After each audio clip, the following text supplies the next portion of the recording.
to Mike, and you guys can introduce your folks. Sure. So I'm Mike Tietze. I'm the coordinator and general manager for East Turlock Subbasin Groundwater Sustainability Agency.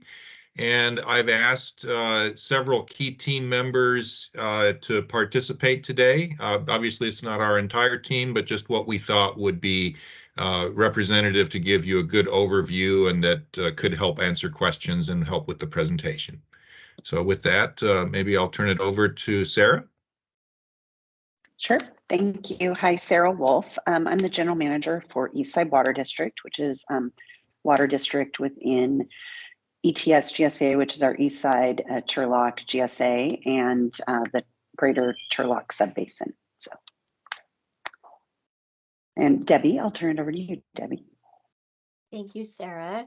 Debbie Montalbano. I'm with the Turlock Irrigation District, but I'm also serving as the plan manager for the Subbasin GSP, and I'm located within the West Turlock Subbasin GSA.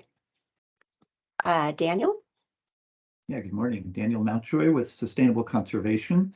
We're a nonprofit that works in support of land and water management, and we are would be a subcontractor to this project, having already worked in the basin developing a groundwater recharge assessment tool.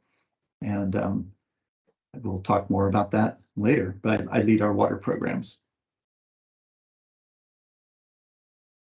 Let's turn it over to Trevor.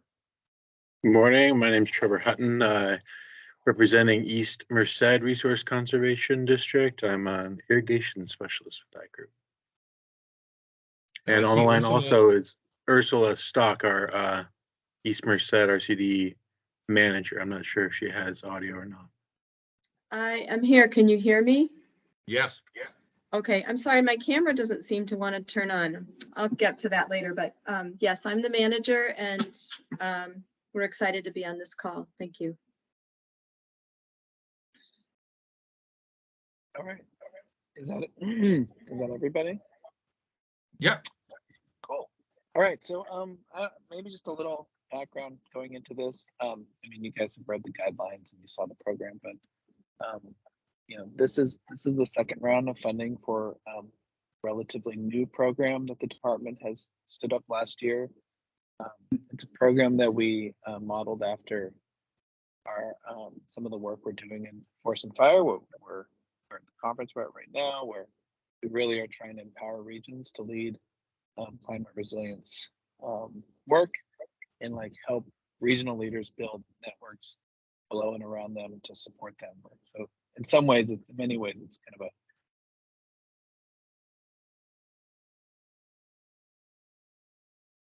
Kaylee, I believe you cut out. Sorry about that. I think I cut out. I'm on a 5-bar in and out cell signal. So I'll keep it short.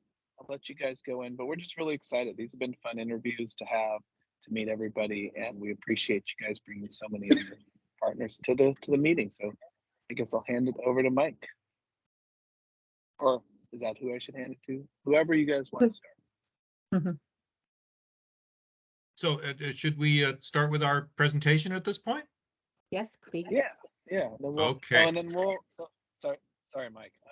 Go ahead. So I might need some help on the questions. My hotspot is not working, and I can't pull up my Word documents that are trapped in the cloud. So, Shauna, if you could ask the questions after the kind of the presentation and the informal questions, that'd be excellent, and I can help facilitate this through. Happy to. Okay, so can everybody see my screen okay? Yes. Okay, wonderful. So we are just really pleased to be here. This is a very opportune time for us. I probably shouldn't lead off by saying this, but even if we are not successful, this has helped us to move forward our vision for land repurposing, which is on our agenda for the near term, because everyone in our sub-basin recognizes that we need to get started with groundwater demand reduction early. So with that said, what I'd like to talk about today is give you a little bit of background regarding the setting, just kind of an introduction. talk about our groundwater conditions and GSP implementation strategy and how that overlaps with the MLRP program objectives and guidelines. Talk about the organization for our proposed MLRP program, and then talk about our vision and implementation strategy. So to start with, we are in the Turlock subbasin in the northern San Joaquin Valley, and we are one of two subbasins that is not deemed critically overdrafted in the San Joaquin Valley. However, the DWR told us that because we have a large cone of depression that has formed in the eastern part of this area, that they actually considered designating this area as being critically overdrafted. And we'll talk a little bit more about that. East Turlock Subbasin GSA is in this area, and it is the non-district, non-surface water irrigated, for the most part, area of the subbasin. And West Turlock Subbasin is primarily this blue area, most of which is served by Turlock Irrigation District, and which includes most of the communities. But there's a couple of communities on the east. Also, there's community of Snelling over in this area, and the community of Belico over here in this area. And what this shows is that our two GSAs have a number of different member agencies and entities that really represent all of the water management agencies, or all of the agencies and municipalities with water management responsibility in the subbasin. So we're collecting all those under our umbrella, and all of them are actively engaged with our GSP implementation process. Just a word about disadvantaged communities and at-risk domestic wells. That's a key consideration for us. And you can see here, this is a composite of disadvantaged communities, severely disadvantaged communities, and economically distressed areas. So most of our area does fall into one or more of those categories. And in terms of domestic wells, this is downloaded from the Sigma Data Viewer well site. You can see that if you subdivide the basin about here, there's a number of areas where wells have failed or where wells are at risk in the east. And then most of the remaining areas are near the boundaries between the two GSAs, but are affected by this cone of depression on the east. Word of background regarding what brings us to this point.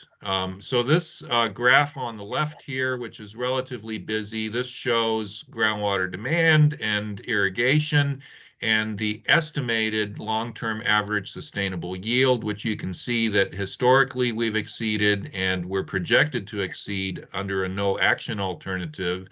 And the preliminary estimate for our sustainable yield is that net ag pumping would need to be reduced by 40% in the non-district areas in order for us to meet our sustainability objectives. It's a preliminary estimate, but that gives you an idea of the challenge that we're dealing with. This figure in the lower right shows the cone of depression that has formed on the east, which is heavily reliant, almost exclusively reliant on groundwater, but has very little surface water service available. And so demand reduction is expected to be focused here, which is why ETS GSA is taking the lead on this grant proposal. So our sustainable groundwater management strategy is to achieve sustainable management through a combination of recharge projects and demand reduction. Recharge projects, we have a proposal, or we have an application into the state for a Sigma implementation grant that will focus as our highest priority on development of a recharge master plan. We have several in lieu recharge and direct recharge projects that are being implemented and or are in the planning stage. And we intend to also focus on dispersed recharge in the east. We have a special focus on multi-benefit projects and on optimization using our groundwater resource assessment tool. That's what GRAT stands for, and that's the tool that was developed by Sustainable Conservation. In terms of demand reduction, we are currently working on baseline and measurement and metering approaches. that is going to focus on pumping reduction by various different means, and we're in the process of implementing or developing and implementing that process now, and also adopting a fee structure as part of that pumping reduction strategy. Recropping and land fallowing and irrigation efficiency are all part of our core tool set, and as is land repurposing. And the items that we think are most closely aligned with the grant program guidelines are highlighted in green here, I should have said.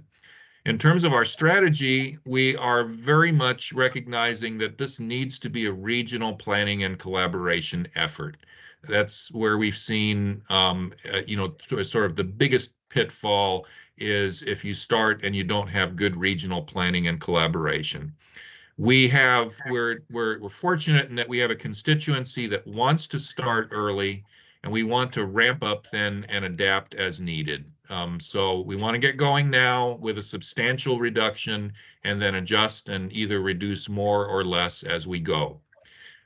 We really want to seek multiple benefits because we think that that's a key to making this hard task viable in terms of maintaining a long-term ag economy. Our structure is focused on, so ETS GSA would lead the program management. In order to do that without sacrificing our capacity to manage overall, we plan to hire or contract with a program management consultant. And we'll talk more about that in answer to your question number 1 on the questions and answers. We plan to structure a steering committee composed of the counties, and we're talking to self-help enterprises about also joining that steering committee, so they would assess the disadvantaged community needs and desires in the program, and then represent that viewpoint, represent those needs on the steering committee, which makes the financing and prioritization decisions. The approvals of the projects would rest with an executive committee composed of the GSAs. Program administration and finance would be handled similar to, it's really a repeat of the program management here. MLRP program development would be led by ETS GSA, but key contributors would be sustainable conservation, Turlock Irrigation District, East Side Water District. All of the other parties would have a chance to review and contribute to the MLRP plan, and then we would hire consultants as needed for different specialty inputs and for completing the plan. Grower outreach and engagement is expected to be led by the RCDs. So we are talking to East Stanislaus RCD, but we weren't able to bring them on officially via approval by their board in time for the application. That is expected to happen later this month. And then California Farmland Trust. DAC outreach and engagement would be led by self-help enterprises, assuming we're successful, which we expect to be. I think they're interested in this project. And then also Merced County and Stanislaus County. And we'd be supported in that by WTS, GSA, and TID, who have put together a website and have done an amazing job on our outreach for GSP implementation. So we'd be building on that. And then permitting and construction, again, would be managed or led by ETS GSA and the program management consultant. We'd bring on other consultants as necessary. And then monitoring and support. And this is assumed to be monitoring just in terms of general implementation of benefits. So this would be informed by the benefits assessment in the MLRP plan, but implemented by the RCDs with additional oversight and direction from ETS GSA. The implementation approach would start with the plan development. So in that, we'd characterize the opportunities, define the criteria and the process for project selection and ranking, and outline the project implementation and monitoring requirements. Outreach and engagement would be, as I said, led by the RCDs and the California Farmland Trust. And that's to bring the plan to the public. I mean, first to get their input into the plan, but then to bring the plan to them so that they can define their projects. And we'd provide them assistance in doing that. Then the criteria that are set in the plan would be used by the steering committee to evaluate and score various different projects. Project approval would be by the executive committee, and then the project management consultant would take the lead on negotiating the grant agreements, and then that would be approved by the executive committee, those grant agreements. The permitting and CEQA work, we're fortunate in that under a previous grant, we were able to develop a program environmental impact report that covers our projects and management actions. We think most of the land repurposing would be covered under that. It's possible that there would be some additional work that would be required for CEQA compliance. And we've developed some tools for streamlining that evaluation to figure out exactly what is needed. And then we obtain any necessary permits and approvals and then implement the project. We expect most projects to be implemented by the applicant, funding dispersal per the agreement, and then field verification and project documentation. This kind of gives our vision. We really have to use an all of the above strategy, but we recognize that multi-benefit projects that address local and regional sustainability issues provide a much more resilient solution. And this kind of shows that this would also form the basis of how we approach ranking and scoring projects, but this just kind of sees that you kind of see that these 4 types of projects here provide the most benefits in terms of number 1, water, habitat, flood reduction, climate resilience, disadvantaged communities, and sustainable agriculture. I should note that we haven't developed our plan yet, so there will probably be additional project types and additional touch points for project evaluation that will be added as we go.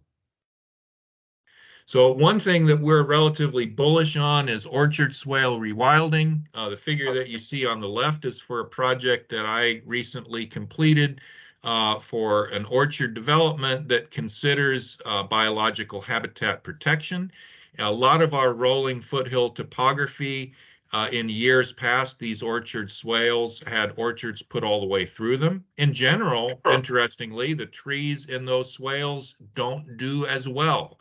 So our proposal would be to promote removal of those trees, surface modification in the swales with check dams and earth bunds, that should say bunds, not buds, to retain runoff and promote seasonal wetland formation. And that improves water quality, attenuates stormwater runoff, and promotes recharge.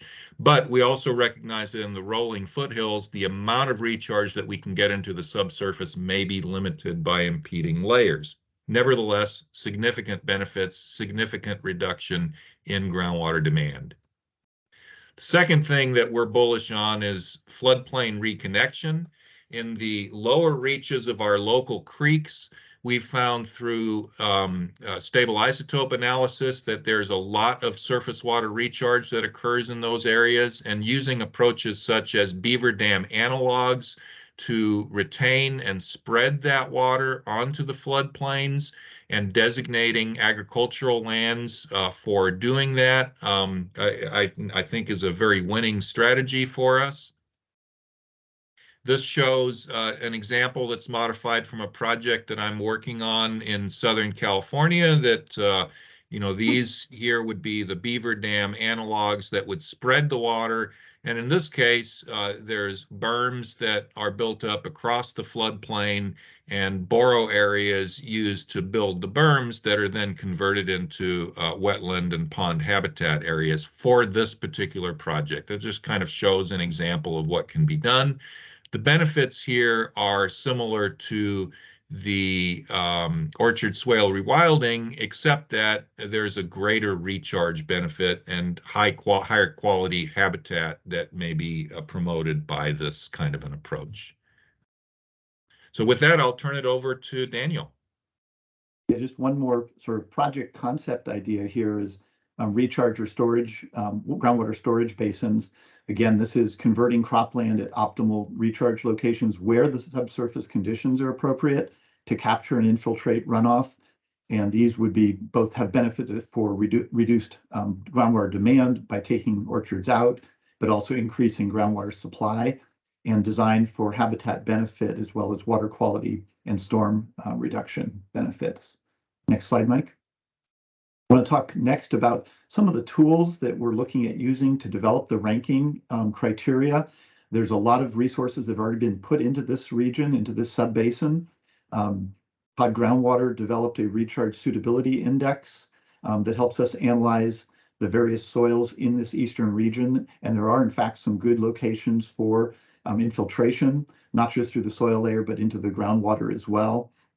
And so we've got these resources to form the basis for the analysis. Next slide. Another piece, of course, is looking at where groundwater management, both reduced pumping as well as recharge, can benefit disadvantaged communities. And this is a map from recent work that we're doing with the Department of Water Resources around disadvantaged communities, the gray areas being locations where recharge would actually benefit the wells that are most at risk of going dry. So we would use this similar analysis for the areas in the east side where there are wells at risk that Mike showed earlier, where we can target and identify best connectivity to groundwater that is affecting those wells currently. So that's and also if it is involving recharge, it can actually have benefits for water quality for some of these wells that are impacted by introducing clean water on natural sites. Next slide. And then also just wanted to mention again the DWR floodmar studies that are being conducted in this area right now. Sustainable Conservation is working on these, working to identify through climate change analysis where storm runoff is likely to exceed the small streams as well as the Tuolumne River's capacity to carry those flows, and help us identify where some of these off-stream floodplain reconnection projects would be most needed for flood mitigation, but also because those then offer opportunities for habitat enhancement, expanded swales, as Mike showed in the orchard. So a lot of these small streams on the east side are optimal locations for what we're calling flow-through basins or expanded floodplains.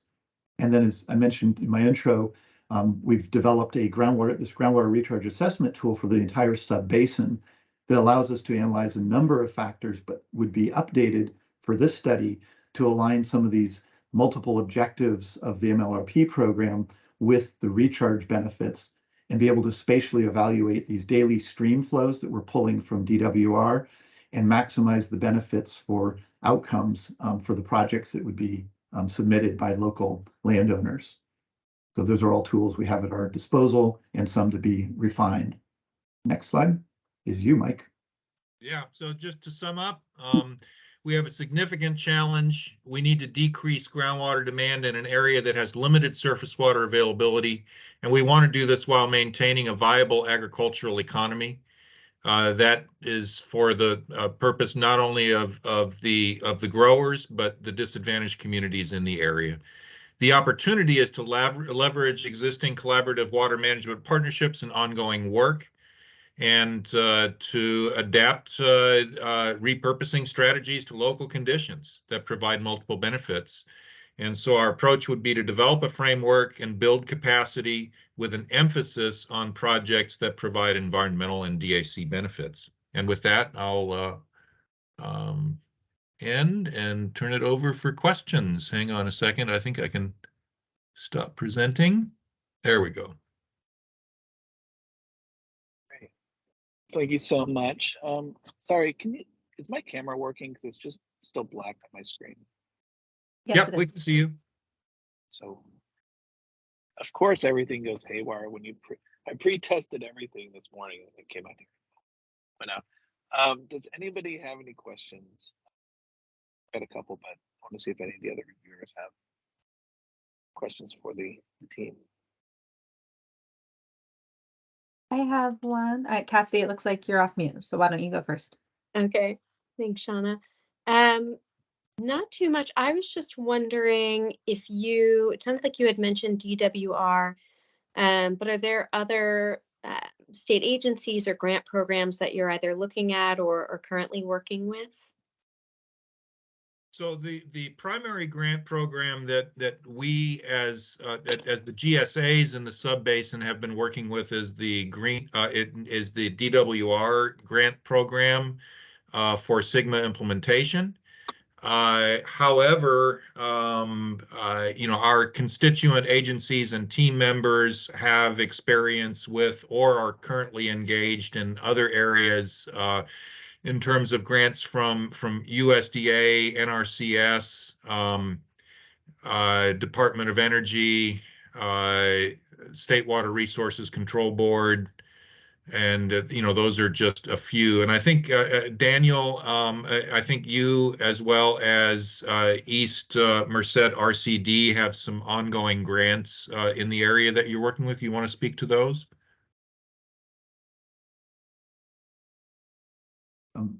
Sustainable conservation does not. Ours are all with DWR right now, but Okay. But the RCDs may want to speak. Sure, I could speak to that quickly.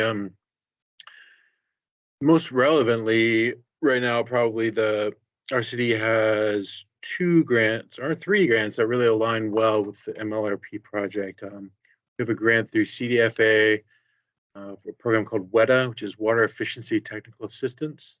We're currently collaborating actually with East Stanislaus RCD on that grant to provide irrigation efficiency evaluations for free to any grower in Merced County, Stanislaus County, and Madera County. And that's a fully comprehensive irrigation and system evaluation and report provided to their grower. We're also working with American Farmland Trust on the Regional Conservation Partnership Program, which promotes a variety of conservation practices on soil health, surface water connection, and it's dovetailed with NRCS practices. So right now they're doing groundwater recharge pilot programs in Southern Merced County and Madera County, and we expect that to be transitioning in 2024 to I guess open season on these recharge applications as they've collected data on those projects. And the other one is through the California RCD and Wildlife Conservation Board, promoting pollinator habitat, especially monarch habitat, and through promoting overwintering habitat, feeding habitat for these monarchs, and promoting a lot of native seed and native plant habitat. Great. So, just to kind of sum up, Cassidy, I think that we are focused on bringing as many diverse opportunities to the area as possible. I mean, one of the things that wakes me up in the middle of the night is what's it going to take to be successful? And I think the ability to leverage different programs can be a key differentiator there. And so we're actively monitoring opportunities that meet various different program objectives to see where we overlap. Like one other thing I might just add is at Sustainable Conservation, we were funded by a number of the state agencies to develop simplified permitting statewide, and those permitting programs would also be could kick in where your local programmatic EIR doesn't cover for some of that CEQA work, and that's been those authorizations have all been completed with the State Water Board and DFW, so as well as the federal agencies.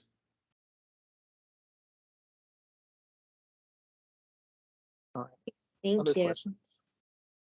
Shauna or Cassidy, did you have another question?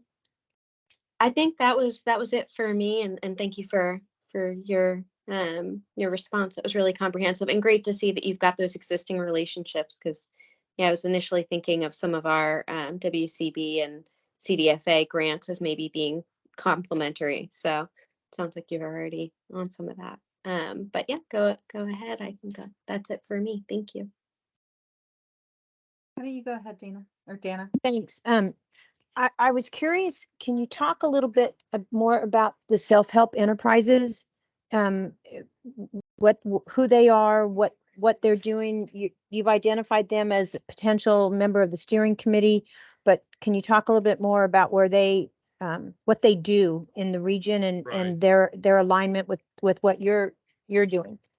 Right. So for grant programs in general, the state has priority to focus grant dollars on benefiting disadvantaged communities. And of course, that overlaps closely in the San Joaquin Valley with agricultural areas that are impacted by water supply shortages.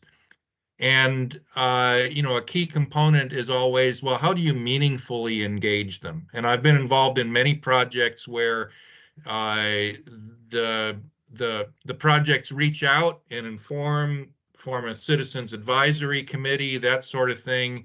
And a number of times those don't get momentum until the project is basically done. And so, the question is, how do we do this meaningfully? And we felt that in order to really do it meaningfully, and a good way to do that is to give them a voice on the steering committee to make the decisions as to how projects, what kind of projects get implemented, what kind of projects get prioritized. Self-Help Enterprises is an organization that I've worked with on other grant pursuits. They're active in the San Joaquin Valley area for community development. And one of their specialty focus areas is water resources and groundwater. So they've supported a number of the Sigma grants and grant teams in the area. What we would envision them doing is outreach and engagement work with the communities to do a needs assessment and understand and regularly liaise with them, and then to represent them on the steering committee. The difficulty with engaging with disadvantaged communities is they have limited resources, and asking them to become an expert in representing them on a land repurposing program is a difficult ask. But putting somebody like Self-Help Enterprises in that role helps to facilitate that happening. So that's our vision for that. I should say, in the interest of full disclosure, we don't have an agreement with Self-Help Enterprises at this point. I've spoken at some length with their former community development manager, Maria Herrera, and but I need to connect and finalize the agreement with the organization. I just add regarding self-help, and our experience working with them in several projects has been that they really balance the needs of both water supply and water quality.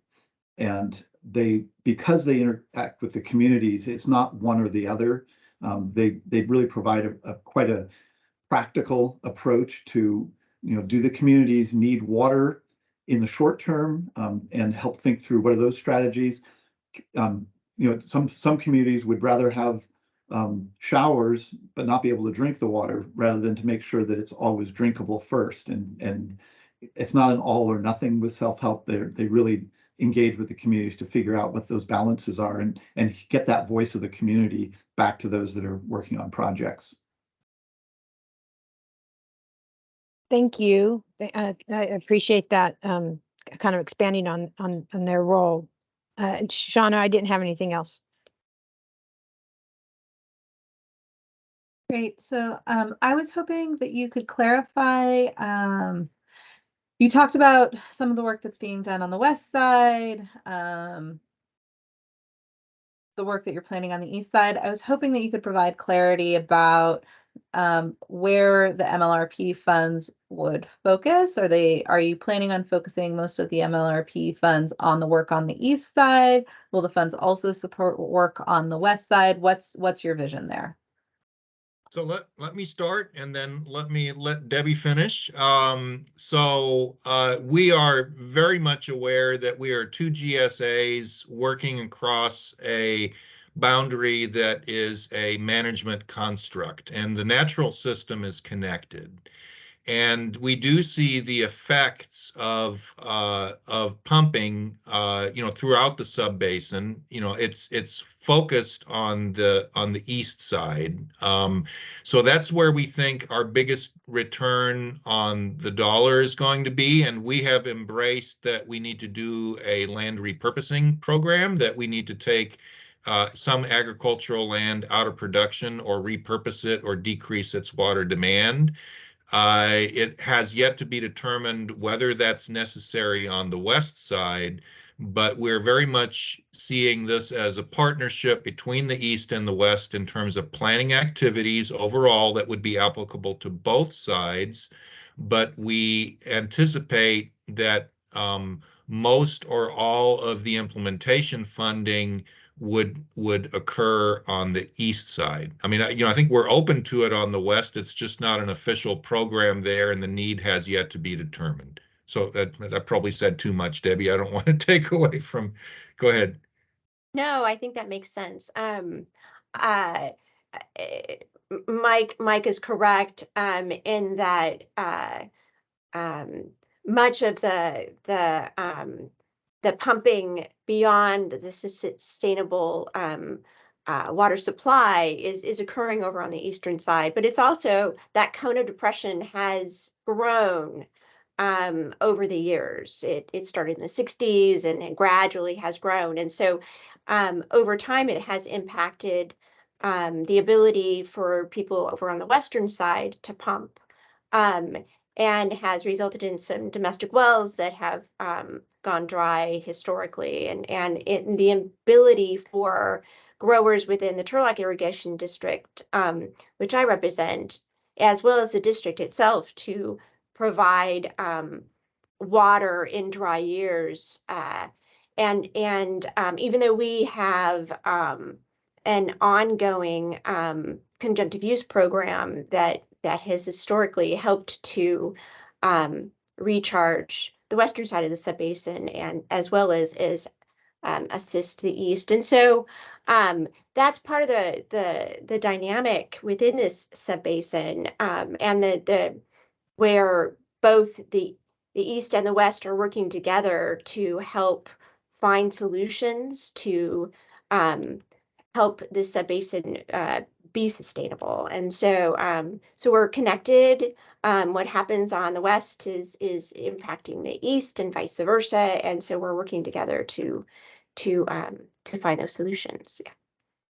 The west also, well, the Turlock Irrigation District is, and this might fall into under number 2 a little bit, but we are the owner and operator of Don Pedro Reservoir, and we bring surface water into the subbasin via an extensive canal system.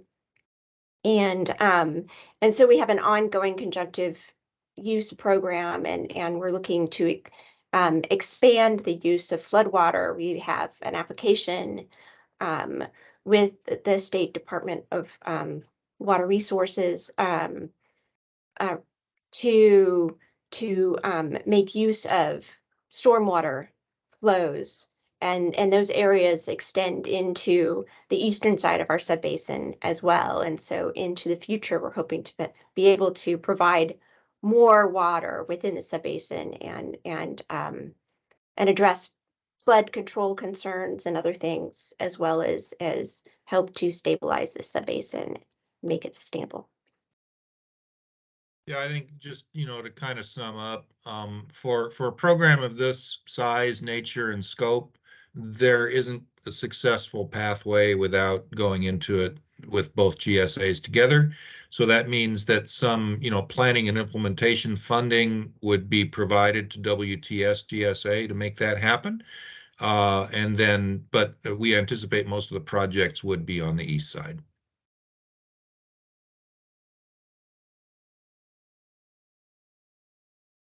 I had one more question, if that's okay.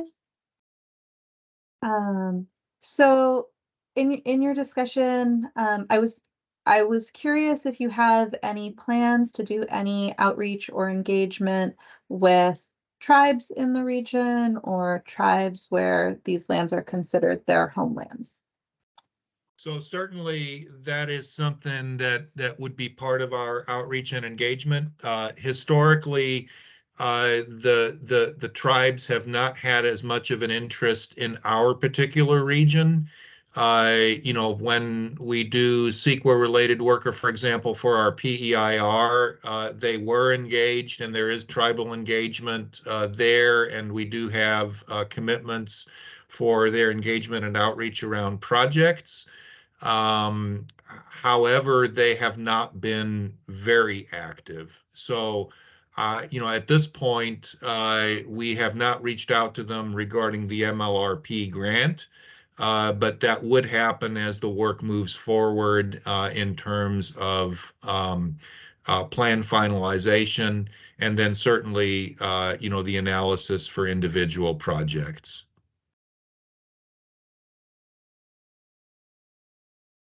So, I mean, to sum up, we see that as part of the process. It hasn't happened yet, except in the context of the PEIR, where they were engaged in evaluating projects and management actions, including land repurposing.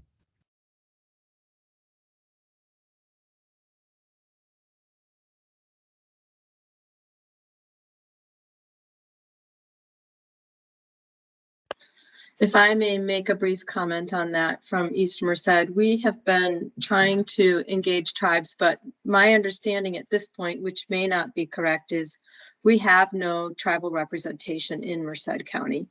They're more up in the foothills and other regions, so I don't know how to locate tribal representatives that live in this area or understand that this was their land. I haven't figured that out yet. So if you have tips, I'm interested. Not only for this grant, but for other grants. Thank you. Yeah, I mean, certainly our outreach to the Native American Heritage Commission has identified that, has identified the tribes that have an interest. However, as I mentioned, and for the reasons that Ursula says, there hasn't been much active interests in projects in this area. And I think part of that is a function of capacity, that some projects are a larger potential impact on tribal interests and historical resources. Whereas others are kind of out of the main sphere of impact. Of course, that's not our decision to make, but that's been the overall outcome.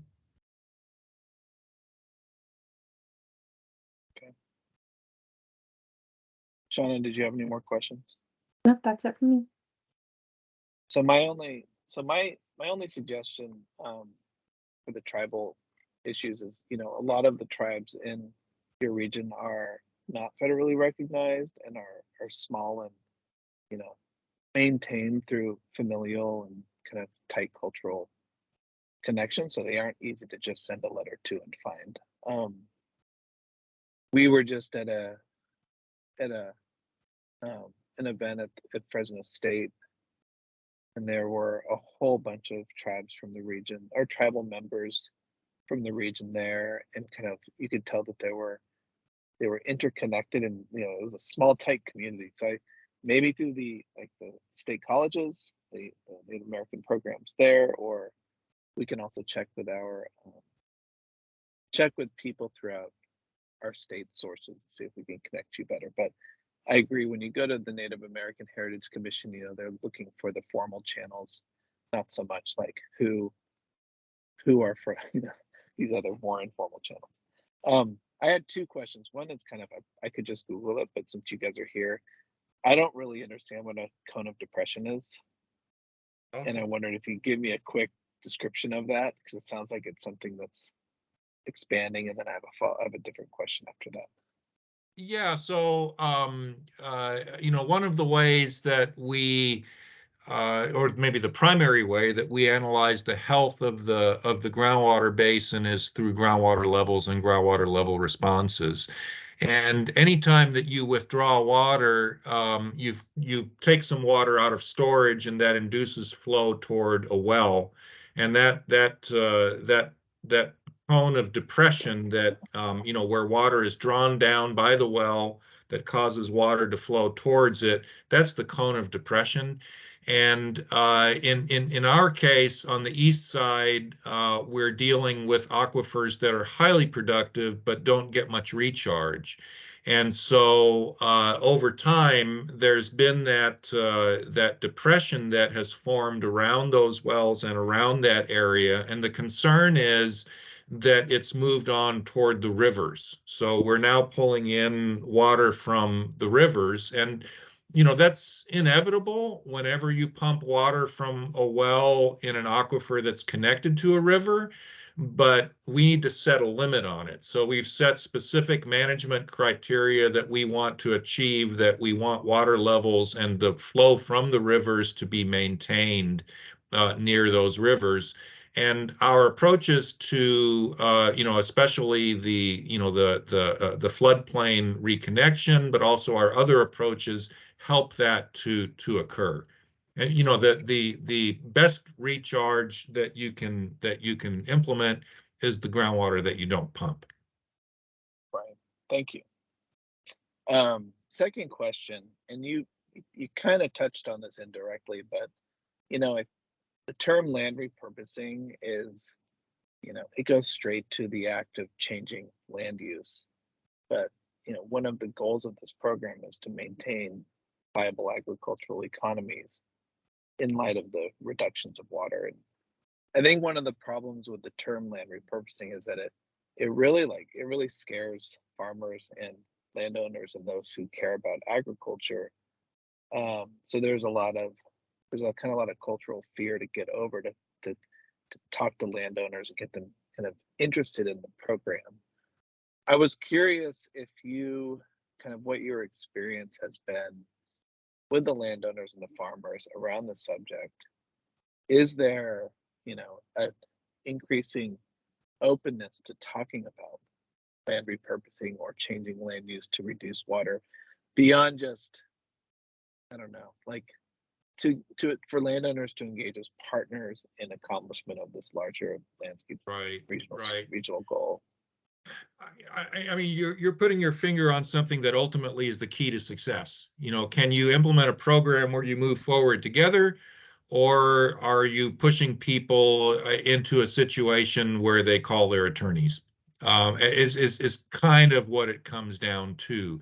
And I'll start and then maybe let Sarah finish. I think that we've been very fortunate that especially with really with all the growers in the county areas, as well as, led by East Side Water District, and then also Belico Cortez Water District, are pretty engaged and progressive in terms of that they recognize that pumping needs to be decreased. And we've had a series of workshops where we've talked about how we can accomplish that, both in terms of a framework for pumping reduction and for fees, as well as for, different objectives in terms of, recropping, irrigating less area, and those kinds of solutions. What always worries me is, we have a spectrum of views in the workshops that we have, but mostly, they're supportive, and even the ones that are not supportive recognize that it needs to happen. I'm more concerned about the people who don't show up at the workshops. And so I'm spending more time going out and actually meeting with growers, and we're trying to, raise enough momentum and knowledge to where, sorry, I'm just going to use the sticky ball analogy. It's, we'd like to create a sticky ball that when you roll it down the hill, it gathers more and more stuff. So that's kind of the analogy that I use. And I see Trevor has his hand up, but let Sarah respond first. Yeah, thank you, Mike. Yeah, I do think that what I've seen in Eastside specifically, but also in other basins that I work in, that, you know, land repurposing or land retirement as a concept is very scary and very distasteful unless you have a program that is associated with it. So there's an alternative use. If they can see a vision of doing something different with their land, they're very open and welcoming to it. So as an example, I mean, we just started with discussing recharge pond opportunities. You know, are you adjacent to a waterway that you could take excess flows when available and dedicate a portion of your land to recharge ponds? That's a very obvious, simplistic example, but that's kind of the first thing. And then back to Mike's point, if you can provide these other habitat or alternative uses of their land that give them a project, a useful need for their land, they can get around it. And so then I think there's also, you know, economic drivers for that. Is there a land rent that's paid for the dedication of that land for, you know, fallowing by the broader scope of landowners? So I think that's very much part of this program, is how do you develop those alternative uses with some economic backing that will encourage people to take on this land repurposing. And they seem, in the other basins I've worked in, very eager if those programs are options. So, and they continue to need to be modified as economics change, and some work better in certain areas than others do. And what we're focused on, or what we're most focused on, like I said, it's an all of the above approach, but I think what we're most focused on and interested in is integrated approaches where you can integrate land repurposing for a portion of the land, or integrate it as part of an overall, you know, land portfolio management strategy, as opposed to, you know, sort of the you know, the nuclear option that everyone's afraid of is, you know, you retire your land and you walk away. I mean, that's not a viable strategy in our viewpoint. That does not promote a viable agricultural economy. We want an integrated program and to build a vision for a resilient agricultural economy that benefits not only water, but the environment and the community. Thank you. So Trevor, Trevor, did you have a? Yeah, I would echo essentially what Mike and Sarah just said. You know, I can speak only anecdotally, of course, but there is a certain cohort of farmer out there that doesn't necessarily see Sigma as a four-letter word. You know, they recognize the issues at hand. They're interested in long-term viability of agricultural production in the region, both in terms of the history and the future of their families. And they're looking for solutions, and they especially, I think, using tools like GRAT that Dan's group has developed can be really useful. And when you're talking about projects that when you have depressed crop prices, especially in nut trees, right, almonds and walnuts, and these guys say, well, I know this 5-acre corner of my field, it would be great for recharge, and then we can verify that through these technical tools. And there's funding in order for them to repurpose that land for these practices. I think you'll gain momentum as these projects begin to be implemented and people see the benefits. They speak with their neighbors. A lot of this is going to happen, you know, word of mouth. And that's one of the strengths of the RCDs, is we have a lot of presence on the ground interacting with farmers on a regular basis. And we hope to promote these practices moving into the future, because, you know, we really need to make these changes. Great, thank you. All right. If there are no other questions, why don't we jump to the structured questions, the ones we shared, and I'll let Shauna take those.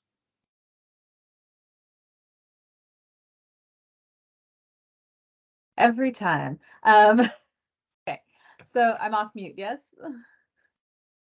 Okay, So I'll begin with the caveat that some of these questions you may have answered or partially answered. So if you feel that you've answered them fully, then you can, say we've talked about this and we can move on to the next question. If not, or if there's something that you'd like to add, this will be your time to do that. So the first question is, what is your fiscal and administrative capacity to manage this grant? What controls do you have in place to ensure that grant dollars are spent efficiently and managed responsibly? So there is some backfill on this question that I think that I'd like to do. We have financial management tools and capacity, and we're not a stranger. And when I say we, I mean ETS GSA, WTS GSA, and all the member agencies to managing grant programs and managing grant funds. And so to managing books that meet more than one objective, right? That have your overall expenditures and incomes, and then specifically the grant fund requirements. I think we mentioned various different grants that we've been involved with, and I personally am currently involved with the State Water Resources Control Board grants for disadvantaged community in the southern San Joaquin Valley, Bureau of Reclamation grant for Audubon. We're going after a Wildlife Conservation Board grant for that same project. So we have the experience. What wisdom dictates to us is that we want to maintain the focus and capacity as we implement this program. And in order to do that, what we propose to do is to go to a municipal and agency staff augmentation and program management consultant, and to hire somebody, and then to have that party liaise with us in the implementation. And with respect to the liaison, my deputy has recently come back. He's recently come back to me after a hiatus to get his MBA, which he focused on grant-funded work for the U.S. Forest Service. So he's very eager to get involved with this. I don't think he has the capacity and the experience to lead it, but he certainly has the capability and interest in being a liaison with a program management consultant to help implement it. So we would propose to have a program management consultant, to have a liaison with that program management consultant, and for the steering committee and executive committees to closely work with that program management consultant for implementation.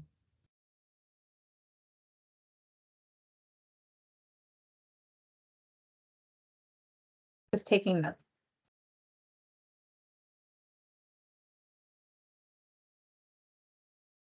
Okay. Question number 2, describe the partnerships and collaborations you've built or plan to build to support your work, and how you will utilize those connections to plan, develop, and implement repurposing projects through your region. How will each partner contribute to the work conducted under the grant? And I know you went into some of this, so, but if there's anything that you would like to add to what you've already shared, please do. I think what I will do here is that, we've given the overview, I think, and what I'd like to do is maybe have some of the members that are present speak to this from their agency perspective, because I think that'll give you a better perspective on the collaboration that we built. So maybe we can start with Sarah. Sure, thanks, Mike. Yeah, so Eastside Water District has already obtained a Prop 218 capital fund assessment for their landowners, and have a fair amount of cash on hand to do projects. And they've taken the lead on a number of projects in the past already, and exploring what are the best areas for recharge, possible infrastructure pipelines that need to be installed. And so I think we bring a lot of technical and financial capacity to the remaining GSA, that we can help support those projects for some of the smaller farmers that maybe are not as financially equipped to support some of these broader efforts that we're doing. So we are the largest water district in the GSA, and so try to be the lead for the remaining GSA members so that we can move things along quickly. And we also have a lot of the land mass that has opportunity for recharge, as well as some habitat restoration on their properties, and squarely sit over the cone of depression. So a very key component of where we're going to try to curb the problem and correct the issues that we're seeing in the subbasin. Okay. Debbie, you want to speak to TID and WTS GSA? Sure. So the West Turlock Subbasin GSA has been working collaboratively with East Turlock, as I mentioned earlier. And we bring all of the urban communities to the table within the subbasin for the most part. There are a few urban communities in East Turlock, but the majority of the cities and the community services districts and all of that are on the western side. And we also include the Turlock Irrigation District, which is both a water and a power agency. And so our water boundaries are coincident with the West Turlock Subbasin GSA for the most part, as well as we have a broader electrical service boundary that extends into the Eastern Subbasin GSA area. So we have TID has staff who manages our electrical system and would be engaged in analyzing opportunities for solar repurposing and those types of things. So we bring that as well. And then I also wanted to mention that recharge on the western portion of our subbasin would also benefit the cone of depression that has formed in the east, because as Mike mentioned, it creates kind of a funnel in a sense into the areas that are most pumped, and that funnel is impacting both the rivers and our neighboring subbasins, as well as the western portion of the subbasin. And so any recharge occurring on the western side will help to benefit the overall sustainability of the subbasin. And so we're looking at those types of things as well to help manage the subbasin. Daniel? Sure. Sustainable conservation, we really see ourselves and I think are seen as conveners of diverse perspectives, using science-based information to support decision-making processes. We don't take a position, but bring the information and, for instance, through the use of the groundwater recharge assessment tool, help folks be able to see what the different possible outcomes are by providing scenario testing capabilities.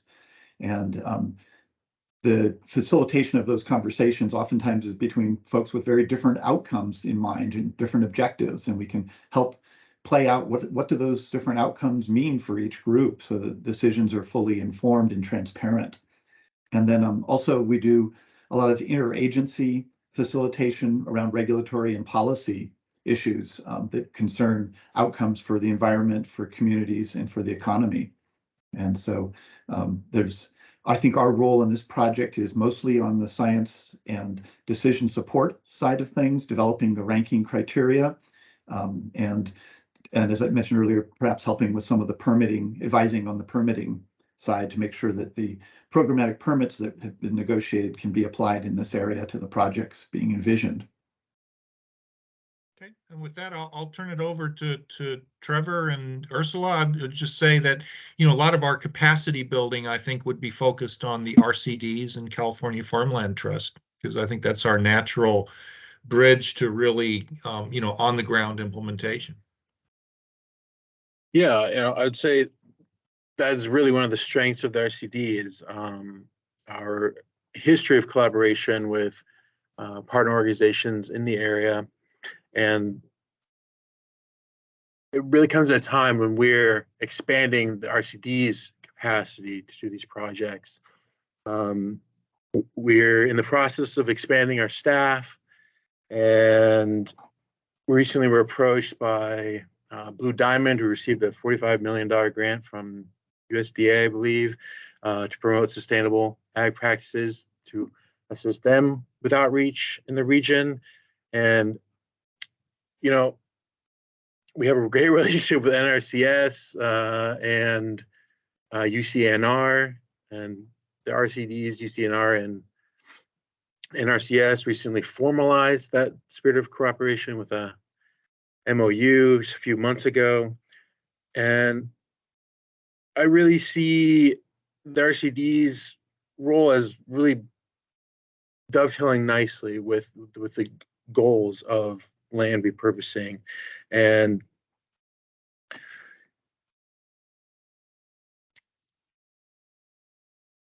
yeah, we just have a connection with landowners and farmers in the area.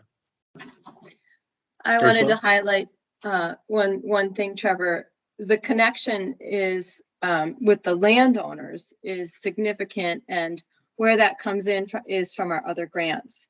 So Trevor is our technical assistance provider, and he grew up on a local farm. So he goes out and educates people about these grants and then helps them execute them on their own land, which is a great connection one-on-one with East Merced to the landowners in the area.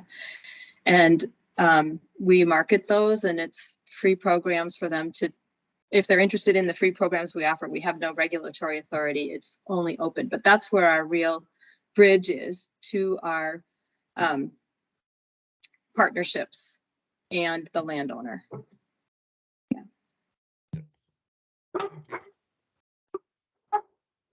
Great. Okay. Primary goal of the program is to prioritize benefits to disadvantaged communities. How have you engaged with disadvantaged communities in your region in the past, and how do you intend to engage and collaborate with disadvantaged communities through your grant work? So I will just add a couple of things to what we have already said. We talked about self-help enterprises. What we envision is that in terms of the structure and framework for implementation, that we would cover both, and the structure would be advised regarding disadvantaged community needs and opportunities by putting a voice on the steering committee. In terms of the framework, using the GRAT and our scoring framework to score benefits, to consider benefits to disadvantaged communities as part of the project prioritization project is our process, is our primary approach. And we see that in two ways. One is, proximity and general improvement of the environment, but then also specifically addressing risk to vulnerable domestic wells. And, we know where those are. We know what projects would be most likely to benefit them, and we can give those projects priority. So I think I'll leave it at that unless somebody else has something important to add. So I know we have limited time.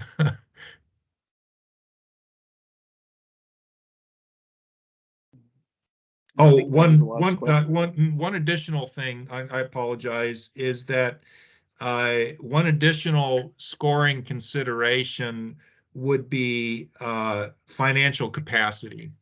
So when a project proponent comes forward, we're envisioning that there be some kind of a measure of financial capacity, and that if we're providing incentive payments or assistance in project implementation to folks that don't have very much financial, or that have less financial capacity, they should be provided a higher score for funding.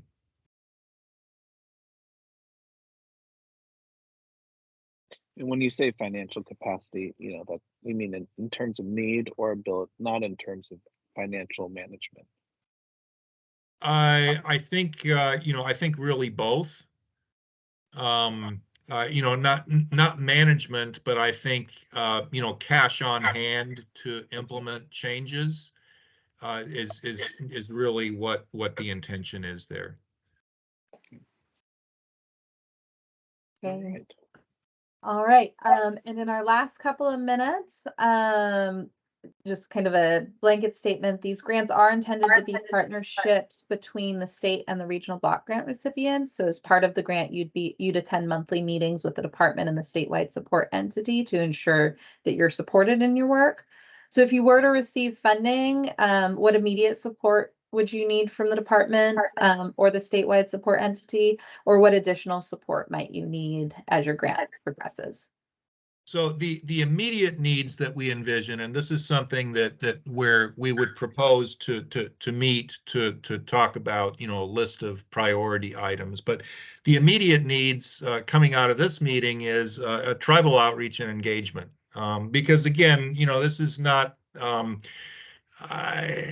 Going through the Native American Heritage Commission, I mean, that's the perfunctory process. Does it yield a meaningful result? Not necessarily. And if there's other ways that we can make this more functional, and that the state support agencies can help us with, and we can implement, I think some ideas and some guidance there would be helpful. Plan examples, setup of financial structures. I mean, we envision working with the state to coordinate, to set up our grant implementation strategy so that our framework meshes with the state's framework and needs. We want to build around that. So that's going to require some close upfront coordination. The development of the plan itself, we envision that the state would have ongoing and continuing input into development and finalization of the plan. I mean, that's the state agencies represent a resource that I think we can have as part of our technical advice and regulatory strategic advice going into plan implementation. And long term, I think ongoing meetings and feedback as to outreach, different project types and success, adapting our focus as we go, if it needs adaptation. I think that kind of ongoing feedback we would want to incorporate into the project structure. Now, exactly how we would do that in terms of, we have a steering committee. If we have a standing call with the state, maybe that's another dotted line relationship. But certainly having a state representative at least present at the steering committee meetings would be very helpful, I think, for engagement.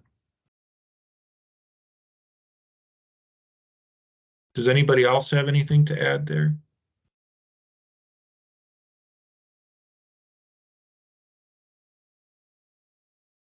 Great. Well, I know that we are a minute over time, so I would like to thank you all for your time. Kaylee E., did you want to wrap us up, or do you want me to do it? Awesome. Oh, you're on mute. This is going to be a really competitive round of funding. I really appreciate, your presentation and, bringing partners and sharing experience to date. And I just appreciate your time. Anything else, Shauna? And likewise, I just want to say thank you so much for the opportunity. I think, engaging with this program is a no-brainer for us. And certainly it's helping us to develop, the partnerships and the framework concepts that we need to be developing regardless of this grant program. So we appreciate that opportunity. Yes, thank you. Great. Back to my forests and my conference. I will talk to you all later. Thank you. Sounds good. Thank you, everyone. Nice to Bye. see you all and meet you all. Take Indeed. care.